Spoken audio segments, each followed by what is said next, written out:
Hello everyone, this is Troy from Dashcam Owners Australia bringing you another Dashcam review. Today we're going to be having a look at the Parkmate Kapture KPT-780. The 780 is a full high definition GPS enabled camera. I'll put a link in the description to their website. This camera is also available from a number of retail stores. Now I'll start by taking a look at everything that comes included with this product out of the box. Starting at the top left we have our car charger, then moving to the right we have our USB cable for connecting the camera to a PC. We have one of the supplied mounts, that is the suction cup mount. Then the camera itself. Moving to the bottom left we have our user manual. Then in the middle there we have our GPS module. At the bottom underneath the GPS module we have our other mount, which is the 3M double-sided tape mount. And the disc is our playback software. Now we'll take a brief tour around the camera itself. As you can see, here's the front-on view of the camera, and this shot is without either of the supplied mounts connected. Now we'll take a look at the back of the camera, and as we can see we have our control buttons there, with a 2.7-inch screen for playback of videos and adjusting the menus. Now we'll take a look at the side of the camera. On this side all we have is our power input for the camera. As you can see there's still no mount connected. Just at the top there is where the mount will slide in. Now what you're seeing here is where the GPS module actually plugs in on this, and I'll give you another shot of that in a moment. And here you see the camera with the supplied suction cup mount. This is what I used for the purpose of testing. Now here is a shot with the GPS module connected to the back there. As you can see it does make it look quite chunky, but mounted in the car you'll see that it does not actually take up too much room. And now we'll take a quick look through the menu section of this camera. And here's just your generic recording screen when the camera is recording. That's everything that's going to be displaying. Now we'll start off going through the menus, and our first menu option is the video menu, which has the following options. Starting off we have our video resolution options, which is 1080p at 30 frames per second and 720p at 30 frames per second. I'm using 1080p for all my footage in this review. Our photo sizes, we have 0.9 of a megapixel, 2 megapixel, 3 megapixel, and 3.7 megapixel. The loop video settings, we have loop off, 1 minute loops, 3 minute loops, and 5 minute loops. A motion detection, we have an off and on. And sensor flip, off and on. This allows you to mount the camera upside down and will flip the menu and the image recorded. Now our second set of menu options is the effects menu. We have our flicker options, which is at 50Hz or 60Hz. Our auto exposure options, so we have auto, landscape, portrait, sports and night. Our ISO options, which are auto, 100, 200 and 400. And our white balance, which is auto, sunny, cloudy, fluorescent and incandescent. And for the record, for this review I have left everything set at its factory defaults. Now the second set of effects options, we have our sharpness options, which are standard, hard and soft. Our auto exposure bias, which goes from -2 up to +2. Also our quality options are superfine, fine and normal. Now we'll move on to our final set of menu options, which is the camera setup options. Now starting with our auto power off options, we have a choice of off, 1 minute, 3 minute and 5 minutes. The screen power off we can set to permanently off, 30 seconds, 1 minute or 3 minutes. And we have our time setup options for setting the time and our time zones. And date and time for turning the timestamp on or off. Now in the next menu we have our velocity stamp, which we can turn on or off, the GPS stamp, which we can also turn on or off. Same goes for driver number, and then you can set your driver number in that last one there. I had mine set to DCOA, which we'll see when I play back footage. Moving on to our next lot of options, as you can see we can set the sensitivity for each axis on the G sensor, and the supply light, which turns on the row of LEDs along the front of the camera. Only really useful if you're going to remove the camera from the car to, say, record some damage if you've been in an accident at night.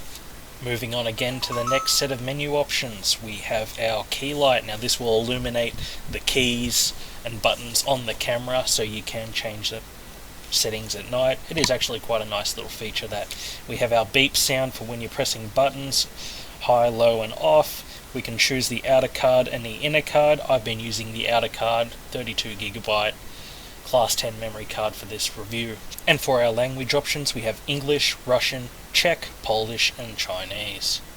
And now for our final set of menu options here, we have our default settings, so this will reset the camera to its default settings. We can format the memory card and our firmware version, which I will show you here.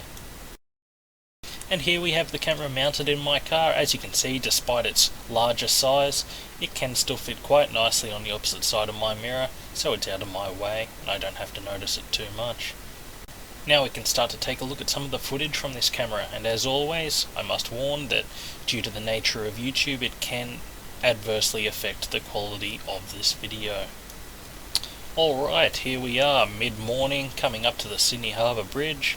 As you can see, we've got all our detail up in the top left corner there with our speed from the GPS, as well as the driver's stamp there. Now, just as we're coming onto the bridge, it should give you a bit of a rough idea on the quality here. A lot of the surrounding cars and illuminated signs to give you an idea of the sharpness.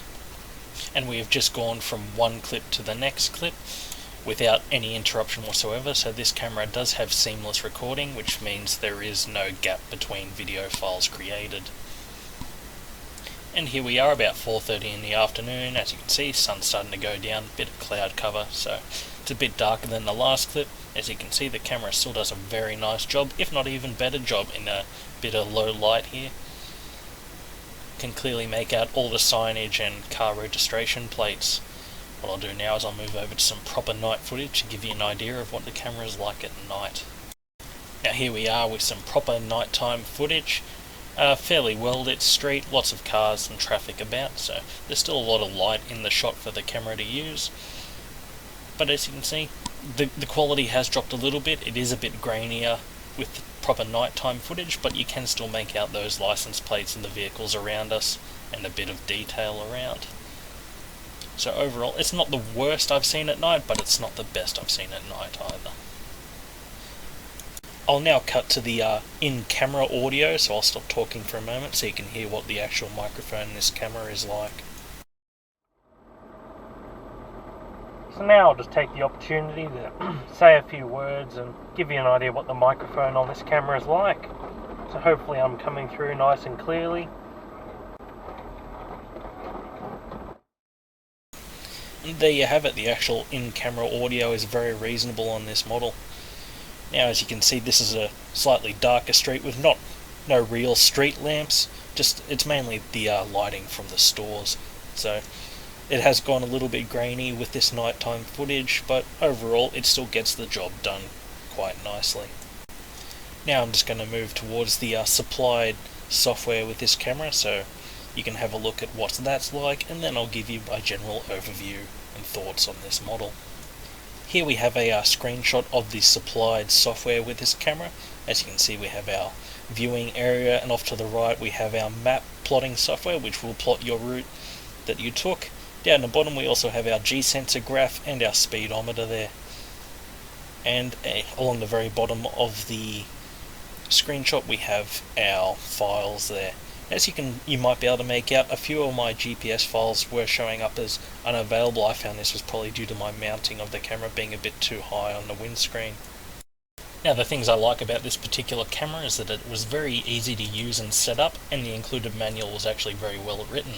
It's got decent video and audio quality, GPS enabled out of the box, and the included software actually does a very good job. And as always, there's a few things I thought this camera could have done better, one of them being the nighttime footage. It was a little bit grainy, it could have been a bit better, but it still gets the job done. And as I did briefly touch on, the GPS reception. That can be an issue I found depending on where you mounted it. I had to mount it a little bit lower to get better reception on my model. But apart from that, I felt this camera did a very reasonable job all around. I hope you enjoyed this review, and thanks for watching.